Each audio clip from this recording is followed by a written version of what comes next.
Hi friends, welcome back to Jaya Swantillu అండి. ఈరోజు గోంగూర పచ్చడి చేస్తున్నానండి. గోంగూర కప్పుతో తీసుకున్నానండి. ఒక స్పూన్ జీలకర్ర అండి, ఒక స్పూన్ ఆవాలు, ఒక అర స్పూను మినపప్పు అండి, పొట్టు మినపప్పు తీసుకున్నాను. శనగపప్పు ఒక అర స్పూన్ అండి, ఎండుమిర్చి ఒక 10, పచ్చిమిర్చి ఒక 3, అరకప్పు వేడి శనగ పలుకులు వేపేసి ఉంచామండి. పొట్టు తీసుకొని మనం పచ్చళ్ళు వేసుకుంటాం. మెంతులు కొద్దిగా, మనం వేడి శనగ పలుకులు పొట్టు తీసుకున్నామండి. ఆవాలు వేస్తున్నామండి. ఆయిల్ ఒక 3 స్పూన్లు వేసామండి. ఆవాలు వేసాం కదండి, వేసిన ఆవాలు వేగేయండి. శనగపప్పును మినపప్పు వేస్తున్నాం, జీలకర్ర వేస్తున్నామండి, ఎండుమిర్చి వేస్తున్నానండి, వెల్లుల్లి వేస్తున్నానండి, పచ్చిమిర్చి కూడా వేస్తున్నామండి.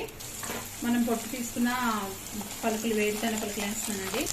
గోంగూర వేస్తున్నామండి. స్పూన్నర కళ్ళుప్పు వేస్తున్నామండి. కళ్ళుప్పు మనం పుల్ల గోంగూర తీసుకున్నామండి. కడిగేసి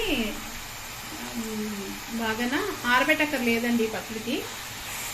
మనకి మామూలుగా బయట అయినా 3 రోజులు ఉంటుందండి పచ్చడి. మనకి ఇప్పుడు మిక్సీ కొట్టాలండి. మనం స్టవ్ ఆపిస్తామండి. మనం మిక్సీలో వేసుకున్నామండి. మెంతులు వేయడం వీడియో స్కిట్ అయిందండి, అందువల్ల మీకు చూపించలేదు. మిక్సీ చేసేద్దామండి. పచ్చడి మిక్సీ చేస్తామండి. బౌల్లోకి తీసుకున్నాం. ఆయిల్ వేసుకుందాం. పైన మనం వేడి చేసుకుని ఆయిల్ వేసుకున్నామండి. మనం మరగబెట్టలేదు వేసుకున్నా చాలా టేస్ట్గా ఉంటుందండి. మీకు కొద్దిగా పలుచగా ఉండాలన్నా వాటర్ వేసుకొని మిక్సీ చేసుకోవచ్చండి.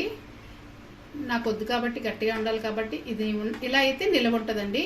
మనం వాటర్ వేస్తే ఉండదు, అప్పుడప్పుడు ఇన్సిడెంట్గా తినేయాలి.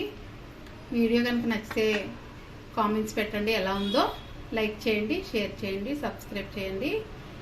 బాయ్ ఫ్రెండ్స్, నెక్స్ట్ వీడియో కలుద్దామండి.